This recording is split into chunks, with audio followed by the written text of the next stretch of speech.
On this episode of the Star Trek Universe podcast, we are talking about Star Trek Discovery 309, Terra Firma, Part 1, right after these messages from somebody that we have no control over.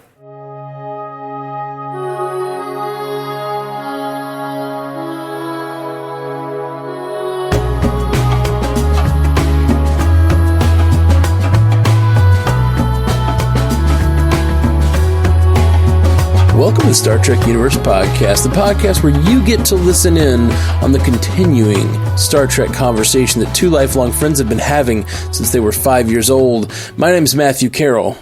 I'm David C. Robertson. Dave-O. I crack up when you when you say you get to, like, it's a privilege for the people tuning in. Whereas this is the thing that everyone close to us has been rolling their eyes and walking away from. That's the beauty of the internet, 30 man. years. That's the beauty of the internet. There's like websites where people just stare at feet, man. Like I know. We're putting our bullshit conversations on the internet, and some people out there find that interesting, and I am ever grateful. And finally finding my people out there, you know? And you know what? Guess what? We've been doing this one for 100 episodes. Oh, is today the 100th? Yep, today's the 100th. Oh man, what do we do? What do we do for 100? Just talk about Discovery, man. That's what we're going to do. Let's do what we do every night. Let's honor it and let it die the way it lived, and let's talk about Discovery. Let it die the way it. Jeez. I don't know. Let it commemorate the way it lived. I don't know. I got nothing to say. Happy 100th, man. I've really enjoyed it so far. Happy 100th, buddy. Let it die. God. I was searching for an idiom. Instead, we just heard from an idiot. So we're talking about Terra Firma Part 1, the CBS All Access synopsis. The USS Discovery crew journeys to a mysterious planet in hopes of finding a cure for Georgiou's deteriorating condition. Stamets and Adira make a stunning breakthrough with the newly acquired burn data. Yeah, they do. They do indeed. That Kelpian, though. Yeah, I didn't care. What was that? Who cared? Oh, why was that such a big deal? What was interesting about it? Yeah, for Saru. It's interesting for Saru. That's why it's interesting. That's why when it happens, they go, call Captain Saru. And but I'm not Saru. No, but what's interesting for... Oh, I'm sorry. So you have to be personally invested in everything. You can't get invested to the eyes of the characters. They totally built it like I was going to care, and then I didn't. Well, no. Think about this. Think about what this means for Saru's character. I love it. They're the Kelpians, right? The only reason the Kelpians got off of their planet was because of Saru and his actions in season 2. Yeah. And so, like, it looks as though the Kelpians caused the burn. So that's why he doesn't call the admiral to debrief him. He's like, don't bother the admiral with this right now. Let's find out more information first. Because it looks like Saru's actions and his, like, curiosity and his decision to leave his own planet and then his decision to free his people may have led to the eventual destruction of the Federation. Was that the insinuation? I mean, I just thought they were think so. Caught. I just thought they were, like, stuck in that nebula or whatever. I think that's true. I think he's sad because he sees his people. I think it all relates to what you were talking about earlier in the season. We were talking about if they lose him this season, it might be because he decides to go back and see his people.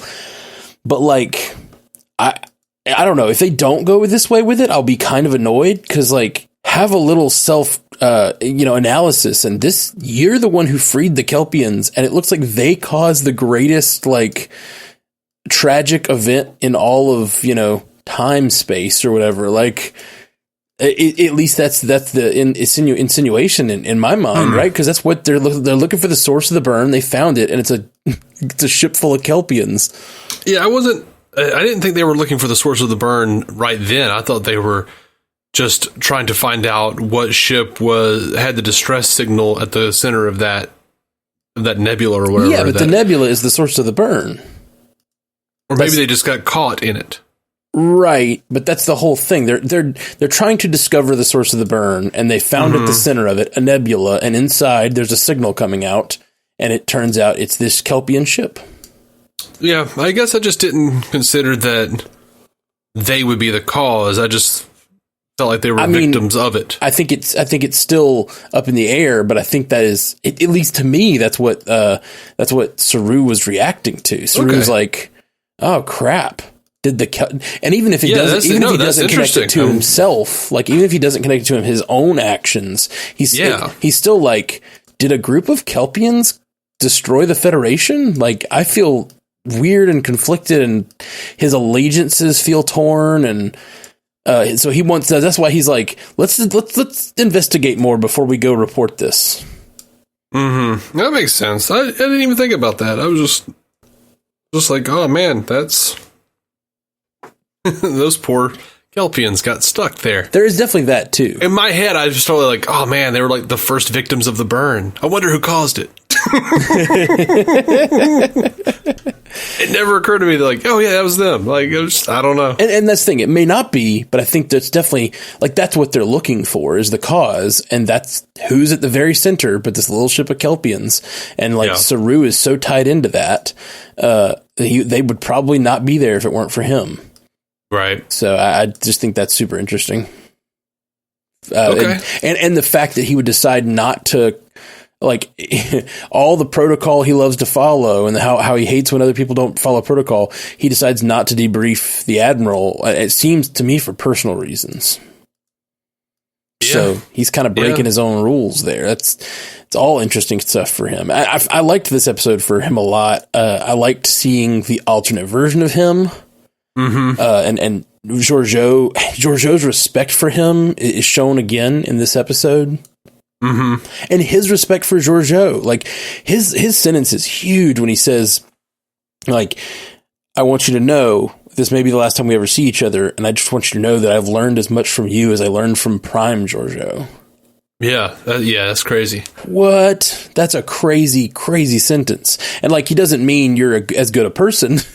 No, I would hope not. Yeah. But, like, she has sharpened him, you know? Yeah. It's really cool. Yeah, I liked all of that.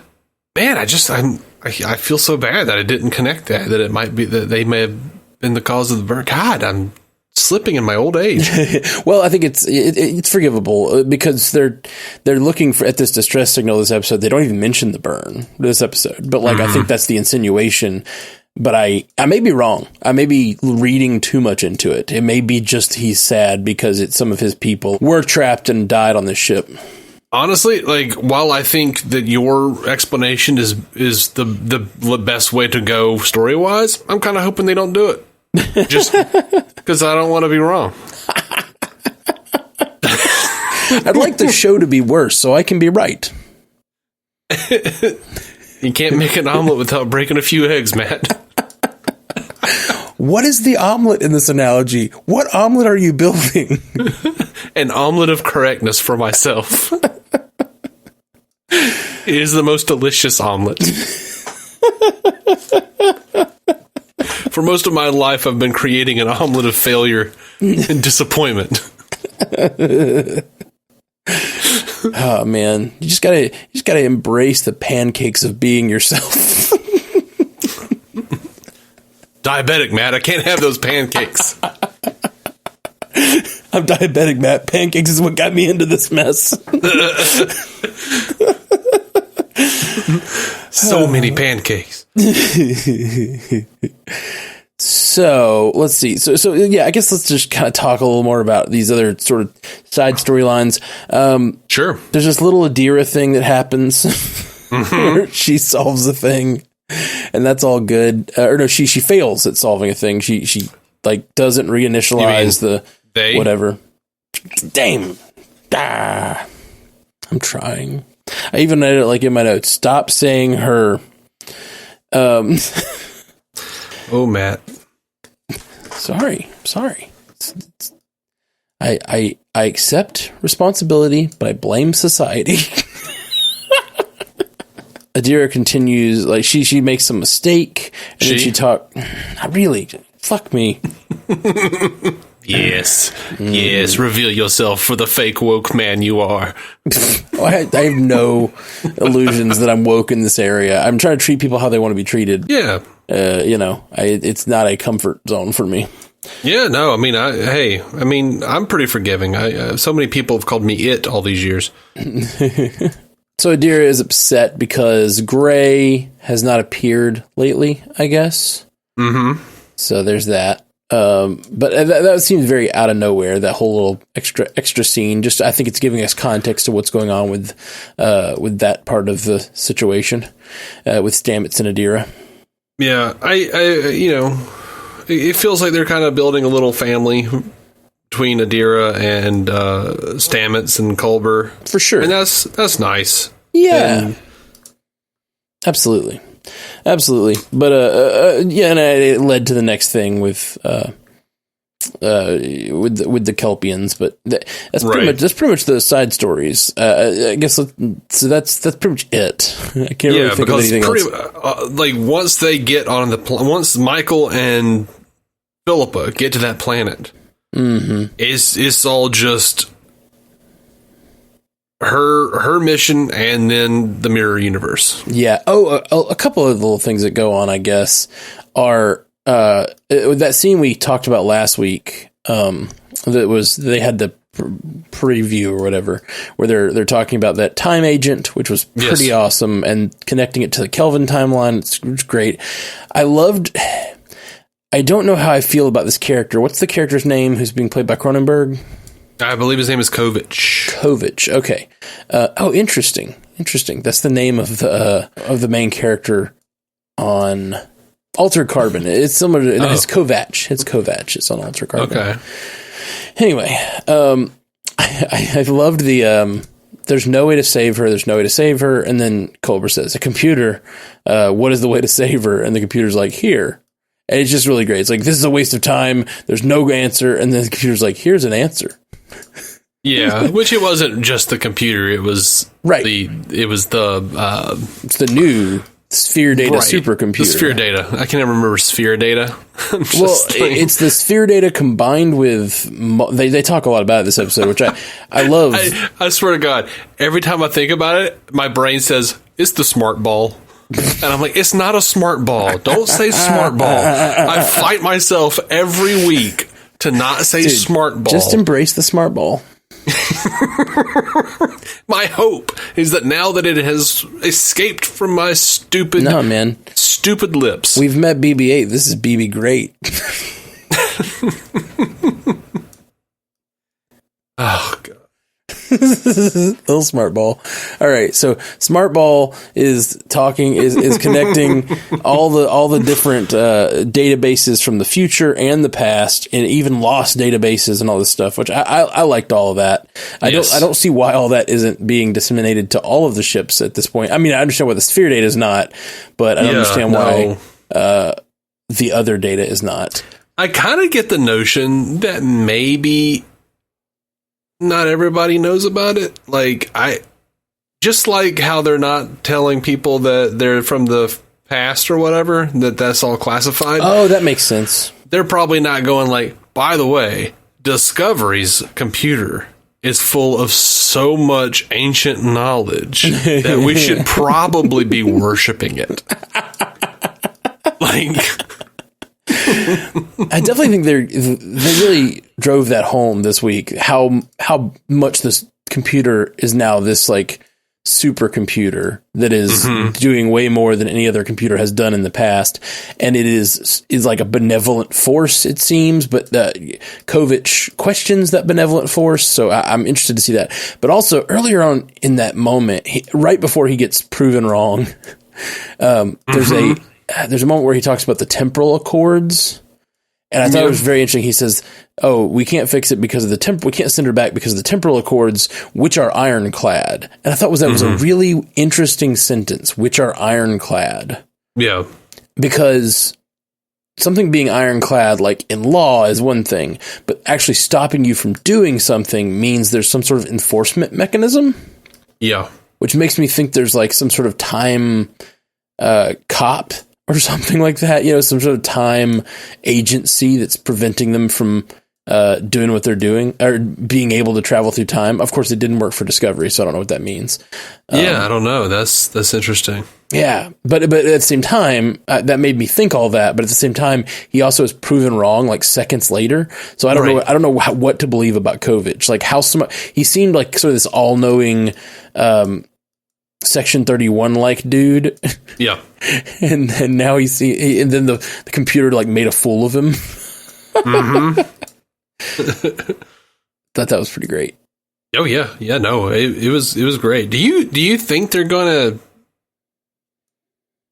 There has been conversations, and look, in the news we keep hearing about how Star Trek 4. I hate calling it that. I do, because I always think the whale. No, okay, right. The fourth Kelvin movie is on hold, and it seems stupid for Paramount to do that, but it doesn't if. When you look at the marketing, we have plenty of proof that, you know, Prime Timeline merchandise sells. Kelvin Timeline stuff does not generally, which is why they've pretty much they abandoned their merchandise and stuff for the last two movies. So there's this idea going around that, and we've heard Kurtzman say that he firmly believes that the Prime Timeline the movies should be Prime Timeline, and the movies and the TV shows should be in the same universe. Do you think they're merging the Kelvin Timeline with the Prime Timeline? I don't. Do you think they will? I mean, I guess no. I guess I don't. What does that even mean to merge them? I don't know. Like you can't really merge them. You can make a third thing. Kind of like a crisis type situation.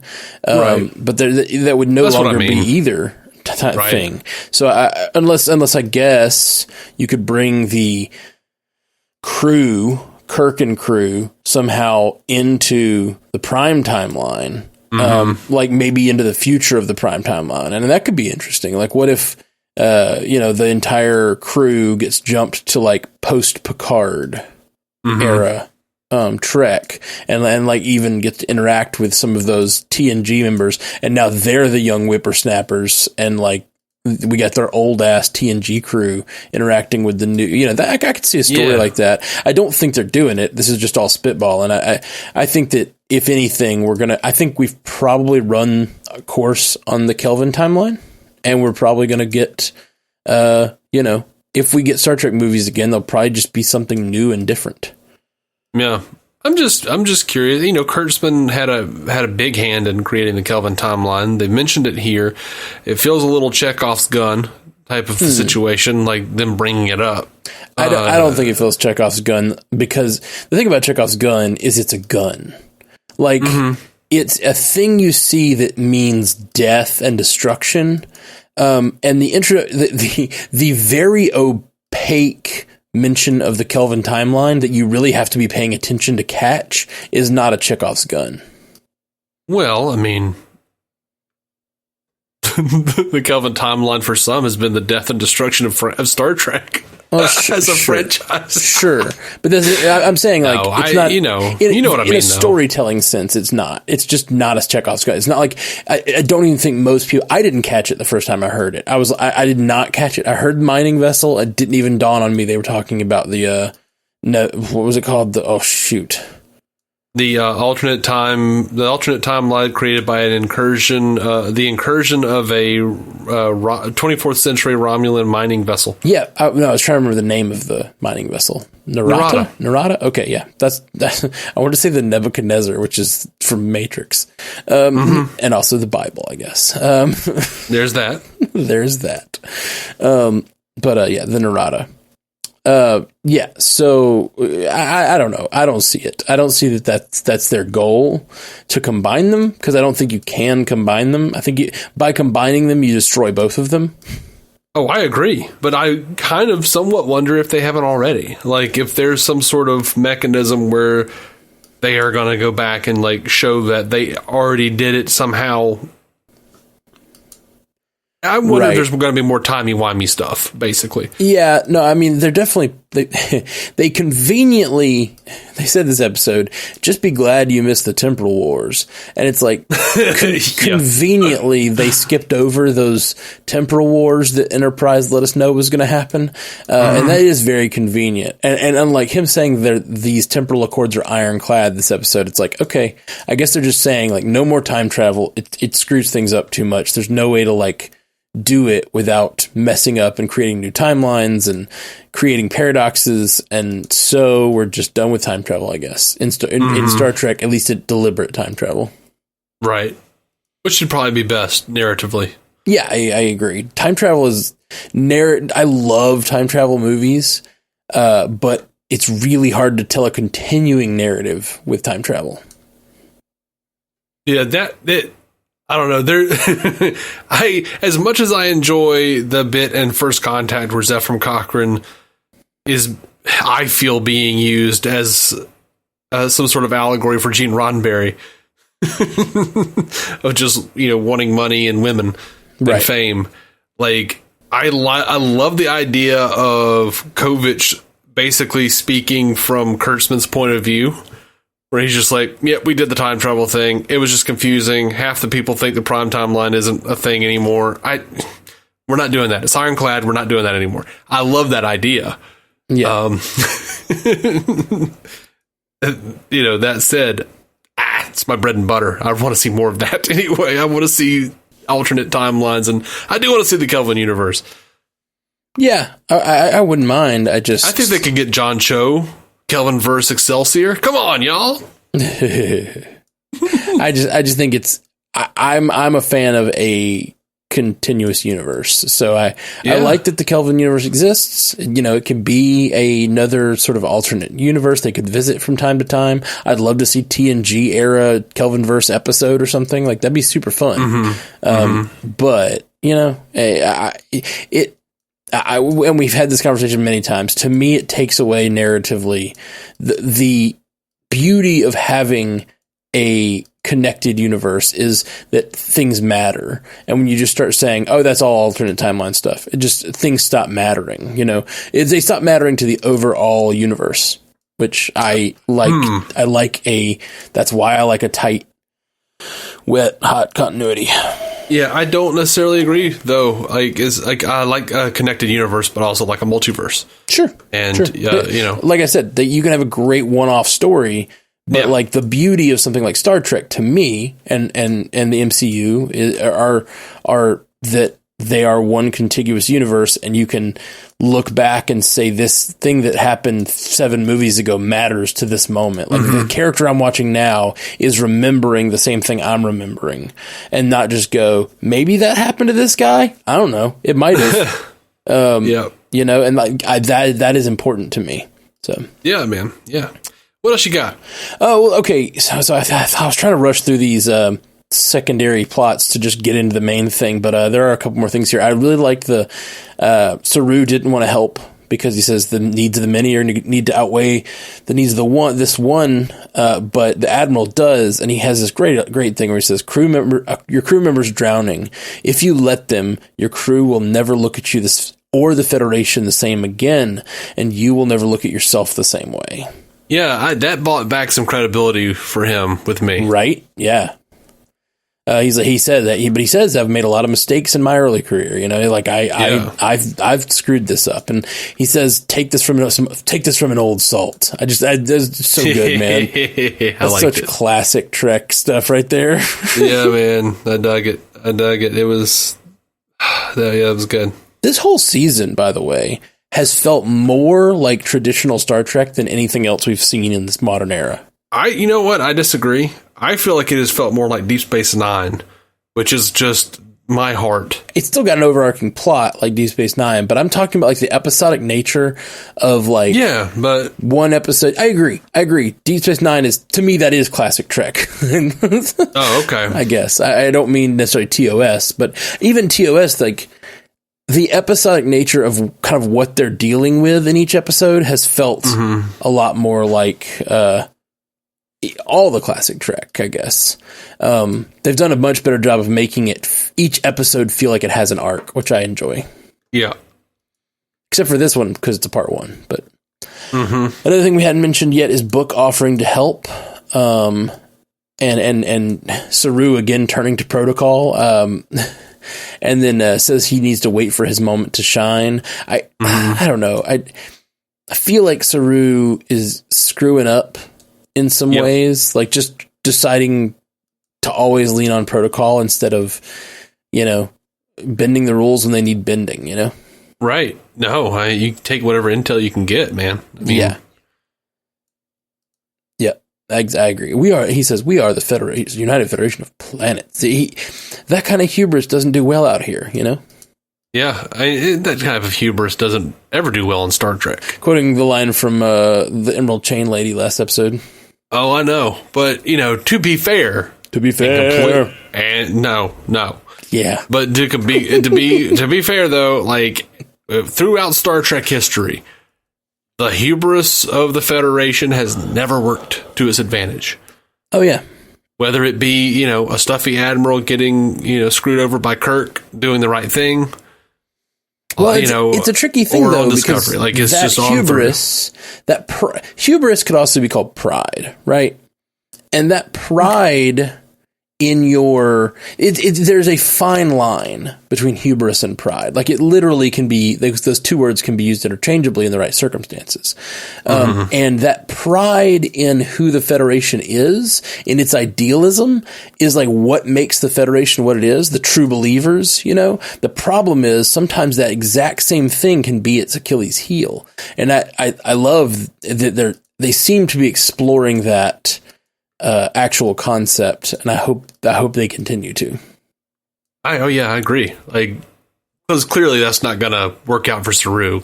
I feel like we're gonna find out Book should have given him some information. Yeah, for sure. Especially, this thing, he keeps not asking the Admiral about some of these things. He keeps making these unilateral decisions. Like, I feel like Saru does not understand the situation they're in. Yeah.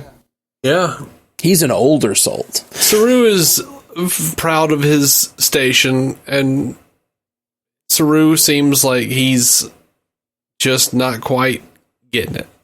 Right. It's just he's leaning on certain ideals of the Federation without realizing what helped build the Federation in the first place.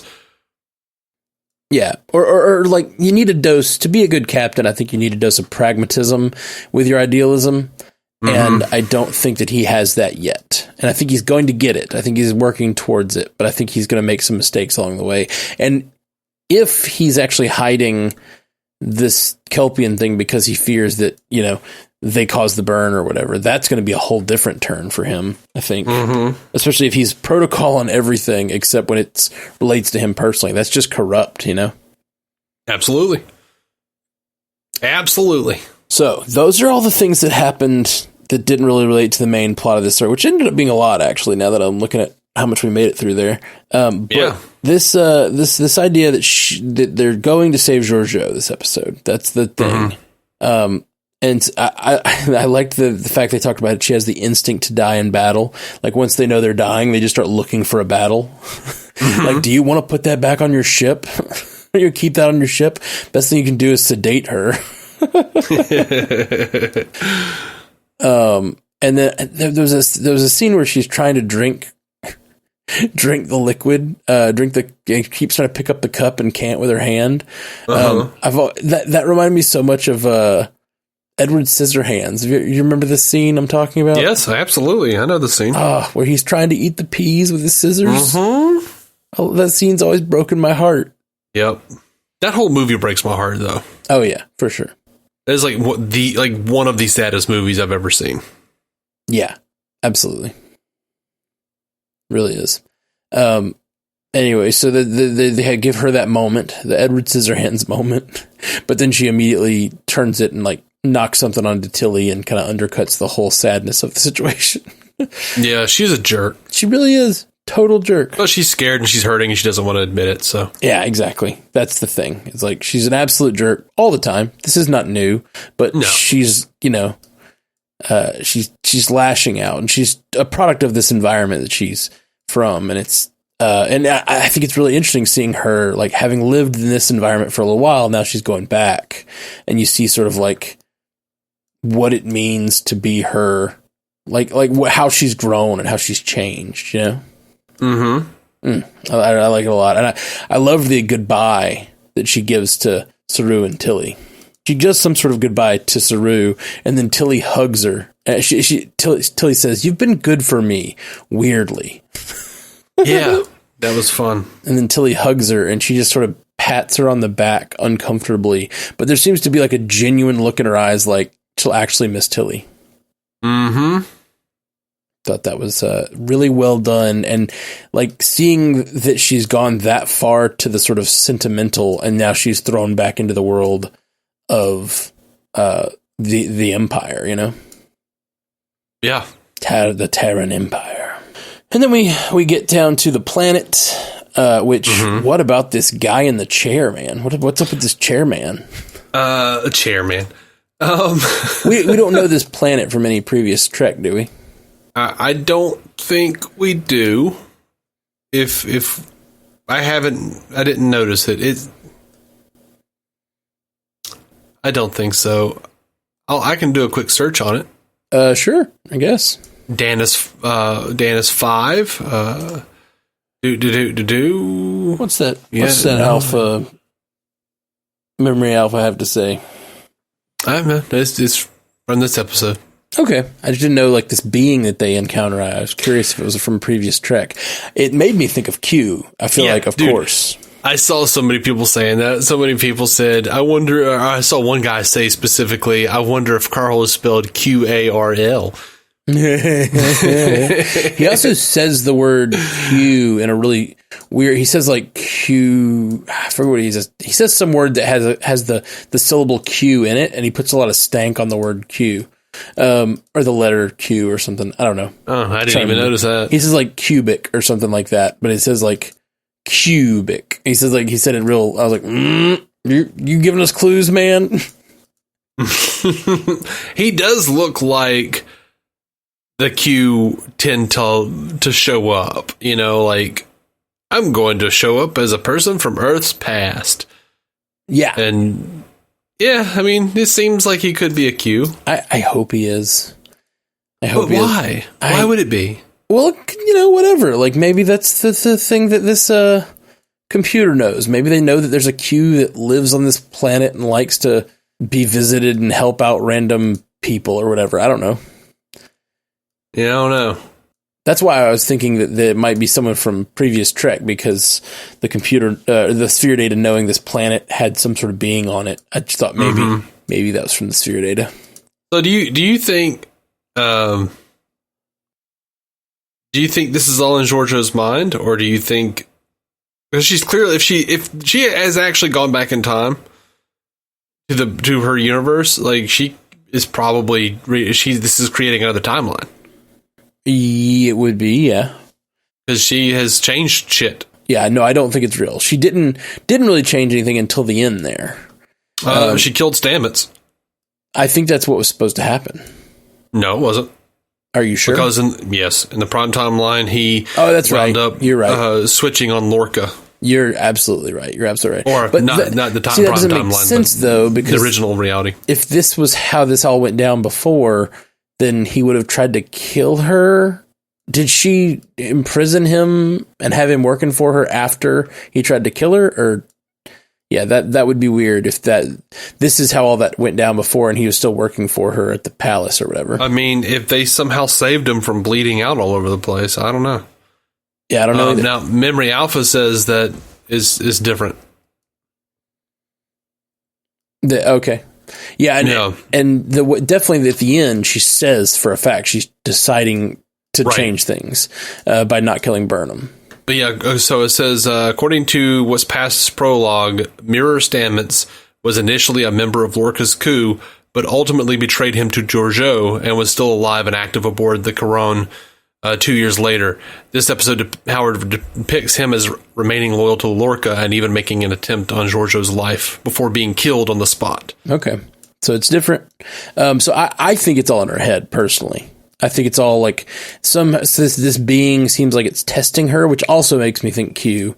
That's the other reason it makes me think Q is like Q is always testing humanity to see if it's worth living or whatever, worth surviving. And this could be on a personal level testing Georgiou to see if she's changed adequately for this Q to deem her worthy of living. That would be cool. Yeah, I'd be down with that. Like, because so often we've said, even on this show, that like it doesn't feel like she has been redeemed enough. Like this is that episode, man. This is the redeeming episode. They're finally actually doing the work of. They've let her be on the crew for like 2 years without ever doing the work. I mean, she's done the work. We've seen her care some, but for just Burnham, keep up her. But only. Well, not only, but more begrudgingly, she cares about other people and then acts like it wasn't true. She had her own motives or something. But, it hasn't been enough for sure. Yeah, they've not had her do anything to really redeem herself. She's just sort of not enough to be the head of her own TV show. No, not at all. And that's this episode started to do that work, like with the clear showing the way she feels about Saru and the way she feels about Tilly and her complicated relationship with Burnham and sort of like what that needs to be. I clearly the complicated relationship with Burnham is the highlight of this episode, or like the kind of focus of this episode. She tells, I love the line. She tells Burnham, "You have this need to bend people to your will, but unlike my Burnham, you lie about it." And then she says, "Does all that mean you're coming?" It's like, It's a wonderful line because it's just her not caring about anything she said except for bending her to her will. By the way, I do want to point out that Bo Yun Kim and Erica Lepolt are co-wrote this with Alan McElroy, and Bo Yun Kim and Erica Lepolt are the people who are in charge of the Section 31 show with her. Oh, neat. I feel like that's just been a thing for so long, and we still haven't gotten like a date or any. I don't know. I'm fine with that. If what we're doing is just like organically crafting a story with Georgiou, I totally agree. And developing a Section 31 show that we could enjoy and not feel like it was rushed into production just to I'm fine with that. I don't need stuff right the hell now. Yeah, me too. It just feels I keep when I hear things are in production or like things are and ideas on the table or that's been greenlit or whatever the thing is, and then I don't get anything for 2 or 3 years, I start to be like, is that happening? Yeah. It's just force of habit. Too many things that like you hear they're happening, and then 2 years later you hear, oh yeah, no, that's not happening, and you sit and wait on it. I don't know. I guess that's what I'm talking about. So he's reading tomorrow's paper. This being is reading tomorrow's paper, and he shows them a door, and he asks, where does it lead? And he said, it doesn't lead, it follows, which makes me think that this is taking whatever she is imagining as her, I guess, her biggest failure, her regret or something like that. It's showing it to her and seeing how she would do things differently. Some sort of test like that. That's what I was talking about earlier when I say this feels like a classic Star Trek episode. This feels very much like something Kirk would go through, or or Picard or whoever. Yeah. Can we talk a little bit about what's on that newspaper? Oh, please. I didn't pause. I didn't look. What was it? There's a reference to the Takan supernova from TNG's The Last Outpost. There's a story about the disappearance of the USS Janolan, which was Scotty's ship from Relics. Huh. Okay. that was on the Dyson Sphere, and there is something about the disappearance of 21st Street Mission from the original series City on the Edge of Forever. That was Edith Keeler's mission. So the disappearance of the mission. That's what it says. Interesting. Here on the wiki, I couldn't see it on the paper myself. I couldn't either. Well, what do those things have in common, if anything? I mean, they're all. What was the first one you said? The supernova. Well, let's see. Supernova, the disappearance of his ship, and the disappearance of the mission. The weird thing is he says it's from tomorrow. It's tomorrow's paper, but these are things that are sprinkled throughout all time. It seems like. Yeah. The last outpost was Ferengi Marauders. Enterprise and his quarry become trapped by a mysterious planet that is draining both ships' energy. I remember that. Yeah. I mean, they may have just picked things right. willy-nilly. It may just be. I'm just trying to think. Like, I'm wondering if there's a way that this all clues into who this guy is. But talking about the ancient Takan Empire, this is the first episode that the Ferengis show up on, by the way. Yeah, I remember season 1 of TNG. I remember I was doing my rewatch. That's one of the ones I did rewatch. And there was an actual guardian of the Takan Empire. Now, it's a stretch, but they could be making a Guardian of Forever reference. Yeah, that's what I was about to say. Like the Guardian of Takan. Guardian of Forever. Yeah. And then if Relics has any, I don't know if Relics could have anything to do with that. It doesn't, but it does have something to do with time travel, which is kind of, not really, but like you have someone from the original series who was on The Next Generation. That was the Scotty episode. Right. Well, you also have time travel in City on the Edge Forever. It all seems kind of related, which makes me wonder if like loosely related. So let's say this guy who's sitting on this planet now over the last 900 years, maybe those are things he was somehow involved in or something. Like, what if this is a Q and this Q has gone around and done some random things throughout the centuries? Yeah. Let's see. Now, I mean, if there's like a test of some sort, because this Guardian, is putting the Federation of the Ferengi to the test. Guardian of the on the Edge of Forever was sort of Kirk going through a test. Will he save the future and give up love, or let the woman he loves die? Yeah. And then Relics is a little. It's a little tougher to pull out. Yeah, not really a test. Not really. Well, okay. Well, it's interesting nonetheless. We'll see if that all ties. I could totally see them like revealing who he is or something, and then us finding out that he's done some other things, or something like that. Whoever this being is that is sitting on this planet is not exactly a life sign. Okay. So the main thrust of this episode past here is Georgiou is back with her newfound sort of like Federation ways that she's been like infested with. Yeah. And she's trying to live out her days as the Emperor, but in the end wanting to make a different decision when she's supposed to kill Burnham, which when she sliced at Burnham and cut partially into her neck, that was pretty badass. Yeah, I dug that a lot. Yeah. So this moment when she's begging her mother to kill her. So the idea is she was raised by this woman to be this like brutal person, and now this woman has been going soft on her, which is interesting because it seems like this was happening in the like regular version of this timeline as well. That Georgiou had already been going softer, so or at least was being perceived that way, and now she actually is, right? But I love when she's yelling at her mother to execute her, and it reminded me so much of the Joker and Batman and the Killing Joke, like because Burnham, Mirror Burnham, Murmur is laying on everything she's been raised to believe. This like cutthroat nature of the world is sort of falling down around her, and she would rather die and have her and be right. She would rather build the omelet of correctness than. See how I help this show. See how I aid.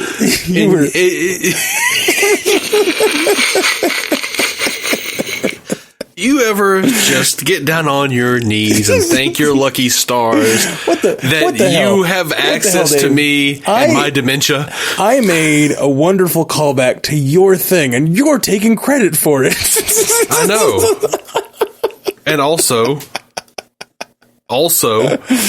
using a Seinfeld line to do it. You're nothing but a ball of pop culture references, Dave. It's better than a smart ball. No, it's not. Okay. I am Seth MacFarlane without the humor. So yeah, I just thought that was fascinating. I thought it was very Batman and the Joker for her to be begging to be killed because it would solidify her worldview. She wants to be better be right than alive, and I just thought that was really well done and felt earned. And it really just the insanity of Burnham. Like I want a Sonequa Martin Green Joker now. Like that, she plays it perfectly. I loved it. Yeah, man, I could deal with that, dude. She could pull it off. Yeah, I think she could. You don't get to see this unhinged version of Burnham often. We haven't seen her ever. That's true. We never saw the mirror version of Burnham. No, and yeah, just like we've seen her upset and pretty, in wild states before, but never just completely unhinged like this. And and we've seen Burnham pretend to be the mirror Burnham, but yeah, it's dope. Yeah, it's dope, dude. It was, and what's cool is this episode has basically just showed us with very few changes what happened during the Lorca coup. Mm-hmm. But like now we're going to have this episode 2, part 2, and it looks like it's going to be, what happens now that she's changed something. Like how it's kind of it's a Wonderful Life sort of thing where like she's made this one change that she wanted to make. Like, what does it mean to her life if she makes that one change? Yeah. What will she be able to bring the I guess spoiler alert for the next time on or whatever. But will she be able to bring this world into some sort of harmony with what she thinks is valuable about the other world? Mm-hmm. I find it super exciting. And I think this episode was sort of a lot of exposition for that plot line. But next episode, we're really going to get into the meat of the questions that this being is having her ask, Yeah. I'm digging it. I don't mind taking time out. I don't, they're doing a lot of important character work, I feel like, here. And, I always love character work. I don't get upset about, filler if it's an important character work, because I don't feel like that's filler. Oh yeah, no, I'm with you. I don't think this is filler at all. Just because it's not like going directly along the line of the burn and all that stuff. I'm like, no, this is solid. Then we needed this for Georgia. We needed to find out where she stood. We have needed her actual redemption for a very long time. Yeah, and this is I think her final season on Discovery, if I'm not mistaken. I think that's what I read somewhere at some point. Cool. So I think that time is now. If they're going to start doing that Section 31 show, and I'm down for it, man. I love the Mirror Universe. I love Mirror Universe stuff. Me too. And I think the thing she needs to fully buy into the Federation and like start being an actual good guy is she needs to choose that life, and I think that's what we haven't seen her do. And this episode seems to be her actually choosing that, and then seeing the cost of that, and will she still believe that's the better choice? Yeah. Oh, and I really enjoyed her saving Saru's life and all that conversation, and just Mirror Saru being such a servant and everything. And I remember he was in that that last season or season 1 or whatever too. But I just enjoyed seeing him as that just very different character. Yeah. And Doug Jones is just class act, man. He does such a good job with everything. For sure. Really wonderful. Just fantastic. And you know what? What's up? The answer follows the question. It's dangerous when it goes the other way. Yeah. Yeah. I love that line so much.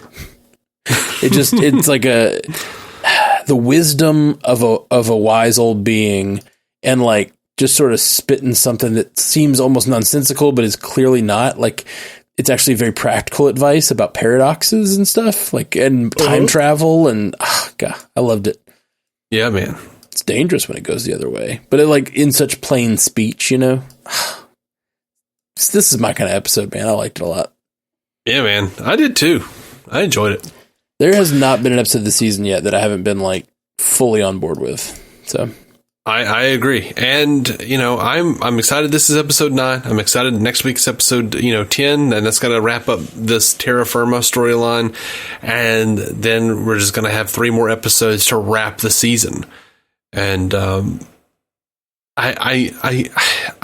of two minds, because I have really loved this season and I want more than 13 episodes, and I'm shocked because I never want more than 13 episodes. Yeah, of Discovery. It's always like, we're at the end of the season. I feel sated. I'm pretty good.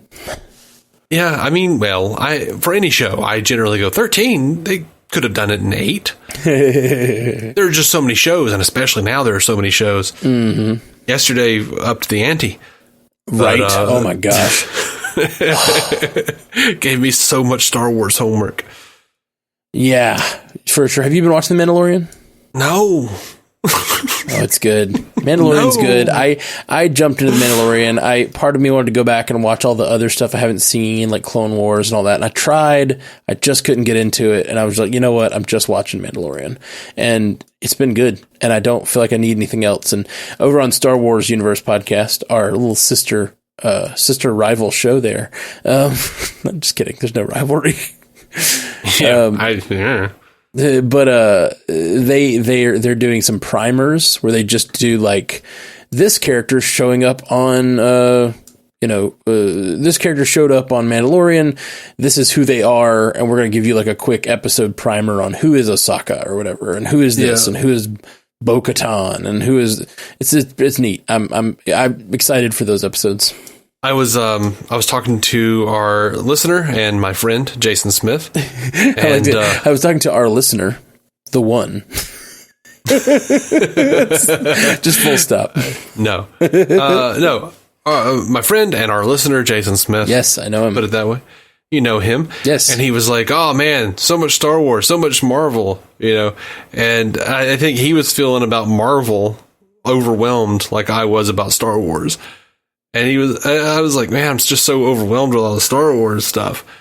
And he said, "Oh, really? Because I'm overwhelmed with the Marvel stuff." And I was like, "Yeah, but Marvel has never really bored me." But no, he was like, I was like, man, if I watch Mandalorian, now they've got the Rosario Dawson spinoff, and I'm so pumped for that. I just love Rosario Dawson so much. I do too. And I was like, man, I'm going to wind up having to watch freaking Clone Wars. And he was like, well, yeah, you're going to have to watch Clone Wars and Rebels. And Rebels, her storyline goes over there too. And I'm like, you're making it harder. You're making me less interested. Dude, that one screenshot of...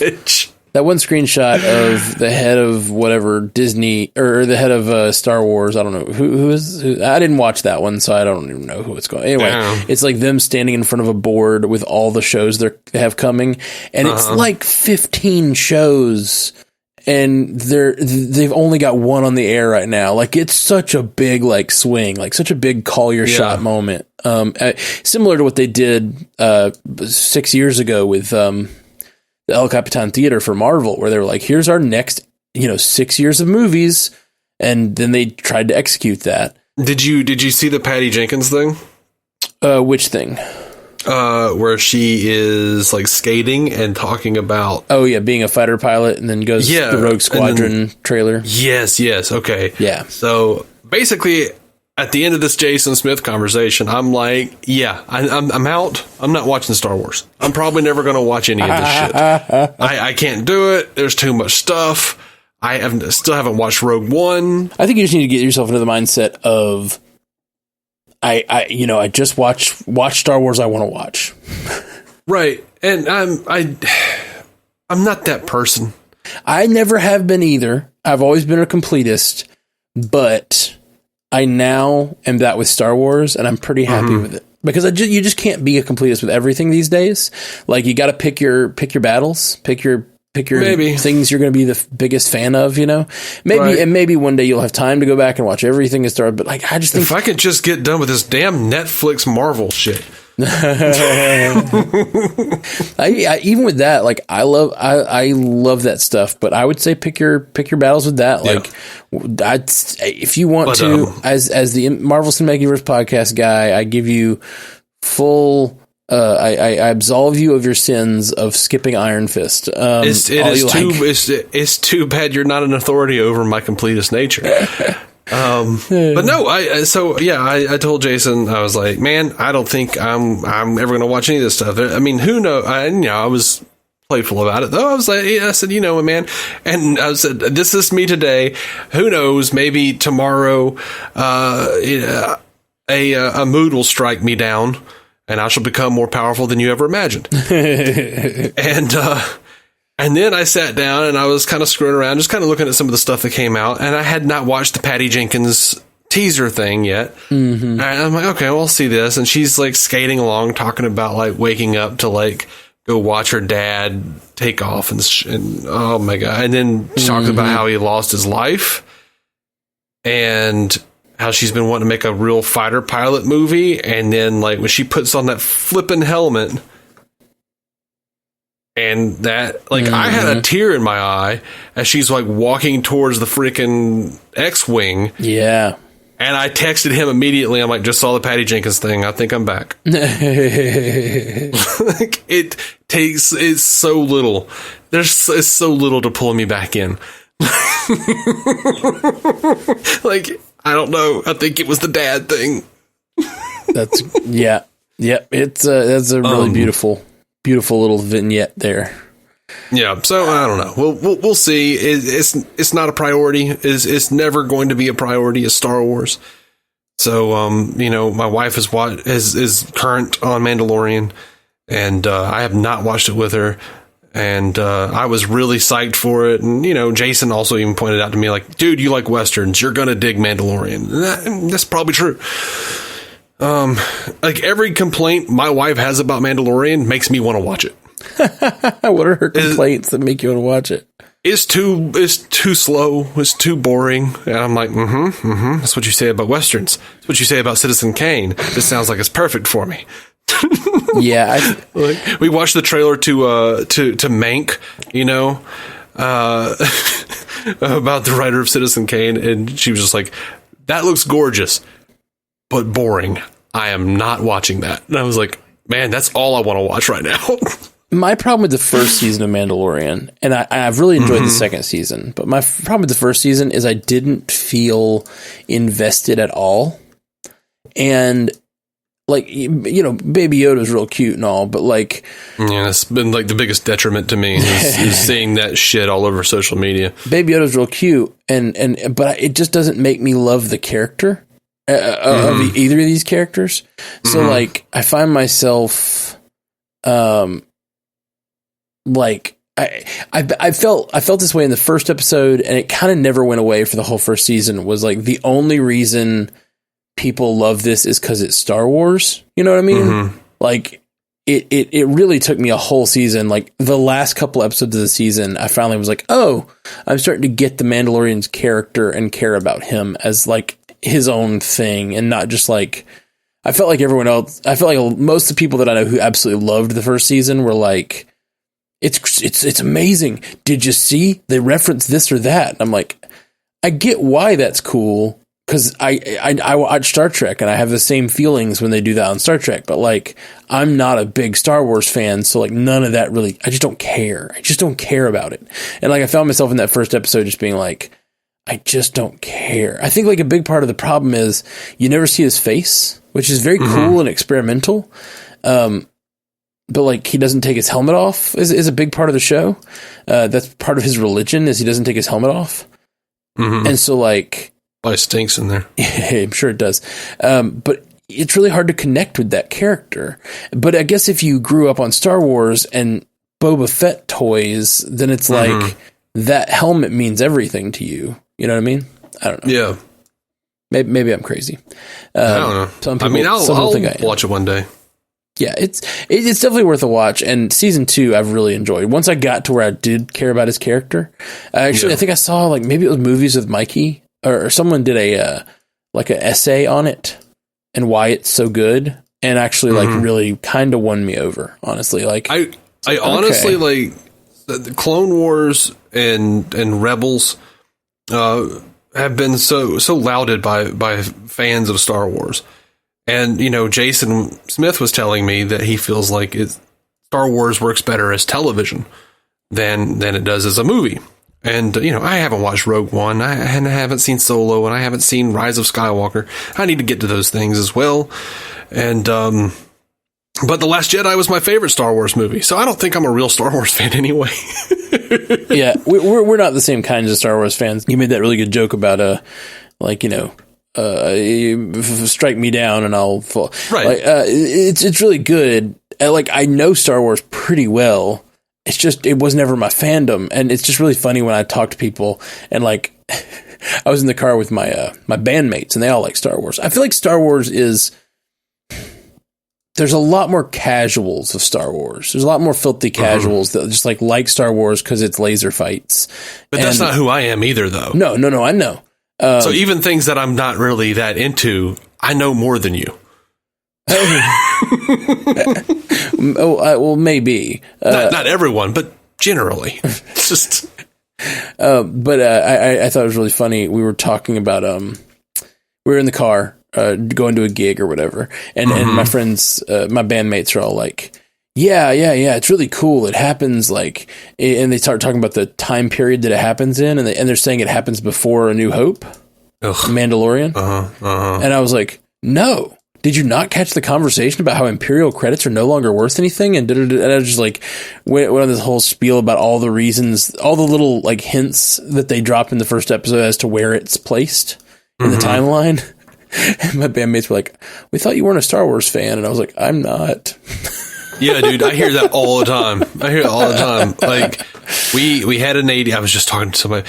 I was talking about this to my sister-in-law who lives in Japan.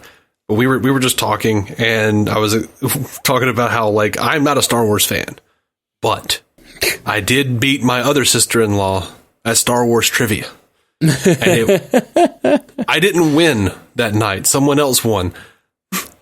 But I at least got more points than my sister-in-law who lives here. And I was beyond pleased. That's how petty I am. Because she's very like, I know a lot about Star Wars. I love Star Wars. You're not a Star Wars fan. And I'm like, no, I'm not.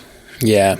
But I still beat you. Oh, man. They're like, because we had that like bit or like a few times. She's like, you're not supposed to be a Star Wars fan. You're not supposed to know that. And I'm like, and yet. All right. Do we have any feedback? Sure, we do. Well, we should get to that because we've been going quite a while. Yeah, I know. We got off Star Trek a long time ago. But I'm cool. I know we did. It's all good. It's all good, baby. You know, there's a great Shatner interview on Conan where he accidentally calls Star Trek Star Wars, and everyone boos, and playfully, and he goes, "We can share. The universe is vast." Yep, I remember it. It's one of my favorite interviews, and yeah. Anyway, Stu Little wants to know why aren't they using transwarp beaming? Scotty Prime supposedly invented it before the Romulan supernova. Well, it was never completely stable. We can say that. You could always come up with some reason they wouldn't be using it anymore. I thought transwarp beaming was just the thing. Are we talking about the thing from 2009 Star Trek where Scotty beams them onto the the ship while it's in Yes. warp. Yeah, Yes. but that just beams you onto a ship while it's at warp. It doesn't necessarily. Yeah, but Khan used it in Star Trek Into Darkness to get to Kronos. Okay. They used it quite a bit. So it just gets you around. It like gets you further. I mean, it is literally he's beaming that you can use. You can beam from a ship that is warping to another ship that is warping, or Right. to a planet from a warping ship. Yes. Yeah, so it just has to do with warp. I think what he may be asking here is why aren't they using it as a source of travel? Right. That's what they're saying. That's what he's asking. Which is, yeah. but I don't. It doesn't really necessarily. It doesn't necessarily expand the range of a transporter, right? It absolutely does. I guess it would have to some degree, but like I thought it was just to get to one that is at warp. That was the whole idea. At least that's how they described it in 2009 Star Trek. We don't know how perfected it was in the prime timeline, for one thing. In the 23rd century, we knew that Khan, in the 2009, the Kelvin verse, Khan was an operative of Section 31 who might have taken Scotty's formula that Spock Prime gave him and re-engineered it so that it was even more effective, or they may have figured out a way, because remember, Kelvin verse timeline was more technologically advanced, way more augmented beyond augmented because of their 24th century, their late 24th century incursion. right? So, and their fear of the future or whatever, and the attack on the Narada. So of the Narada, so they also yes, they get all militaristic and build bigger ships and faster ships and better weapons. in fact, Khan's implementation of it seemed to be much more precise than what Scotty pulled off in the first 2009 movie, when he kind of just showed up in strange places in the engine room. So there's a whole lot to be said, and I mean, for that matter, why didn't anyone in Next Generation use the force field belts that they used in the animated series? I mean, right. There are all sorts of reasons you might look at a piece of technology and go, oh, that causes cancer later, or, oh, that's doing something wrong. Yeah, we can't use that anymore for whatever reason. There might be some reason we don't know. And we know the real reason is it doesn't work, and it makes the spore drive, it makes the whole season not work, honestly, if they were trying to use that. I still say that we don't really, from what they said in the 2009 movie, that's just it's just the ability to beam onto a ship at warp. It doesn't necessarily give you the ability to beam anywhere in the galaxy or whatever, I don't believe. No, not necessarily. So it's not necessarily a great form of travel. It's just a way to get onto a warping ship. And there was also Kurtzman mentioned sort of in an apocryphal way. I think there was maybe even a book or something that said it, but the reason it didn't work for the USS Vengeance in Star Trek Into Darkness was because it had some sort of anti-transwarp beaming tech on it that dampened it, and you couldn't do it. So there you go. If that was if it became a real thing, they probably they learned to defend against it or whatever. Sure basically. Thing. Yeah, we can headcanon all of that all day. Oh yeah. Or there's always the fun possibility that due to the temporal wars, Scotty never invented it. Fair. Stu goes on to say that holodeck program from We'll Always Have Paris ought to at least raise some red flags about privacy in the Federation. Oh yeah, privacy's gone. But dude, we have Facebook. I already thought it was. Yeah, privacy's already gone. Yeah, I feel I could literally hear Picard in my head go, in the future, we have evolved beyond the need for privacy. No, well, which makes sense. If no one judges you for being fat or bald or whatever the hell they are in the future, because we're also evolved, who the hell cares what you do in your spare time? Unless you're Barclay, and then they're like, stop recreating me in the holodeck, you pervert. Well, yeah, there's still different reasons people might want privacy, but yeah, sure. Yeah. I think they have it in their quarters and stuff. I guess. I would assume. I don't know. They do all kinds of recreations. Yeah, they do. There is also, he says there, also the question of why Picard was the only French person in that scene without a French accent. That's always been the question, man. We don't ever know. Like, he's talking to his French brother. Now he's just got his like universal translator set to be really pretentious. I love that. I've never thought about that, but that is perfect. I love that idea. I love that headcanon. Picard, you know what? When he was a youth, he went through a punk phase and wanted to be British. Yep. He got mayhem tattooed on his stomach. Dyed his hair blue and changed his universal translator to sound British, and the only thing he kept was the British accent because he just liked it so much. He found it really like worked with the ladies or something. Little Trank says, a solid episode. I love the Mirrorverse. I love watching the actors ham it up. I think, though, I'm going to wish this was a single episode and not a two-parter. I just don't want to spend 2 episodes on a side quest to save Giorgio. I don't think that's what we're doing. I think we're leading up to this Section 31 show, and we need that redemption. Yeah, I think that, but also, I do feel that, as I mentioned earlier, this episode was about this kind of cool thing of like looking back on what happened when Lorca revolted. And I thought that was a really cool little, like, this is just a snapshot of what happened with like her reliving it. Kind of like that Odo episode where he goes back and relives. You know, I'm talking about like the 4 prisoners that he executed. This was similar to that, but I think this next episode is going to be about like what happens when you change something, and it'll be a much more like, I don't know, I guess as I mentioned earlier, what's the fucking Jimmy Stewart movie? What a Wonderful World. It's a Wonderful Life. Thank you. What a wonderful world. We said it earlier. I said it earlier and had no problem, and now my brain just won't come up with it.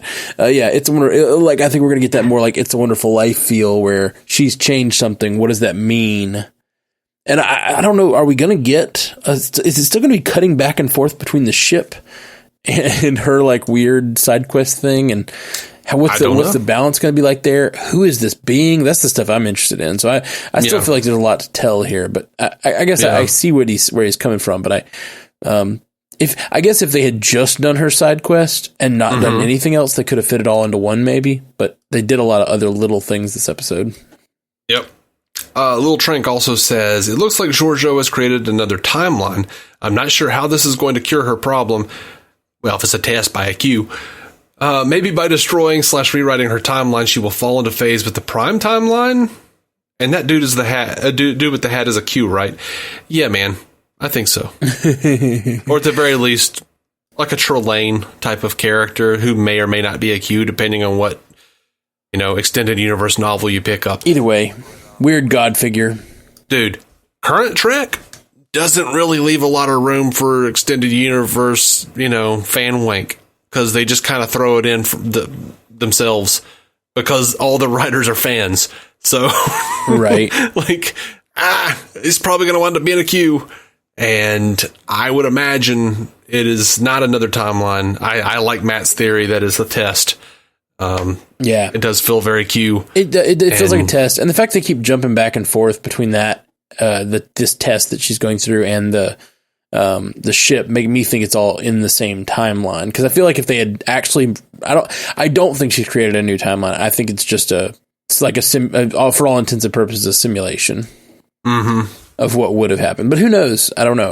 I don't mind that because I guess I don't mind that. Normally I don't like that when you get to the end and it was all a simulation, but like, I guess I never thought it was real. So like, it doesn't bother me that it would be. Yeah, I mean, you better get used to it because, they're saying there's at least a 50% probability that the life that we are currently living is a simulation. That's true. I think it's actually much higher than that. I think it's like they think it's almost a near certainty that it is. Oh, that's fantastic. Yeah. Oh, yeah. It's all simulation, man. Yeah. No, we've already talked about Star Wars. You want to get into simulation theory now? What's the game that they play? Roy on Rick and Morty play Roy. We're all just Roy, man. Oh, that would make sense because I've never been good at video games. Now, last week we've talked about what we were going to do at the end of this Discovery run, and we talked about running back and doing talking about some TOS episodes, maybe doing like a top 5, and then getting to a breakdown of the original series films. Dave Miller over on YouTube says, I would definitely love to hear your breakdown of the original series films. Wrath of Khan is my personal favorite. As for my top original series episodes, City on the Edge of Forever, Mirror Mirror, The Devil in the Dark, Arena, and The Doomsday Machine. Take care, guys. Keep up the awesome content. Thanks, Dave. Yeah, thanks, Dave. And you guys, all you other people, better get on all you other one listener, should better get on the ball. Jason Smith, you're the only other one, even though Stu and Little Trank listen clearly. Y'all better get on the ball and give us your top 5 episodes. I've already gotten mine written down, of course. I've got like a top 10. Yeah, dude, I got mine on lock. Spock's brain. Oh, God. No. The Empath. That one where Sulu runs around with his shirt off with the sword. Hey, man, that's The Naked Time. That's a pretty good one. Okay. I just was trying to think of silly shots from it's hammy. The little hammy episodes. It's a hammy, yeah. But it's a pretty good one. Sweet. It's not in my top 10. It's not my top 5 or 10. Yeah, I don't know, man. I don't know. All right. So any other big things? Any other feedbacks? I was about to say just my swinging cod. No. No, we don't have anything. Well, log those top 5 there, and we'll come up with ours, the ones that we can think of. You can clearly have your 5. Yeah, well, no, I can give a 10. That's what I can give right now. All right. Oh, you kind of narrow it still. I still got to narrow it. I have love, man. I'll do the same. I'll do the same. I'll try to actually think back and look through some lists and figure out what my favorites that I remember. I love City on the Edge of Forever. I know that it's considered one of the best. Yeah, I love it. I mean, that generally is considered the best episode. Right. Yeah. I love it, but I also find it to be not a very part of what makes it so special is that it's so special. If that makes sense, like it's not very representative of the whole. Which is, I don't know. Thinking about what we should do as a top 5, like I want to do some of the best episodes, but I also want to do something sort of representative of what, like if we were introducing people to TOS, like what would those 5 episodes be, right? Like, I think I disagree. I think it is very representative of the whole of what Star Trek is about personal sacrifice and about the needs of the many outweighing the needs of the few or the one. Yeah.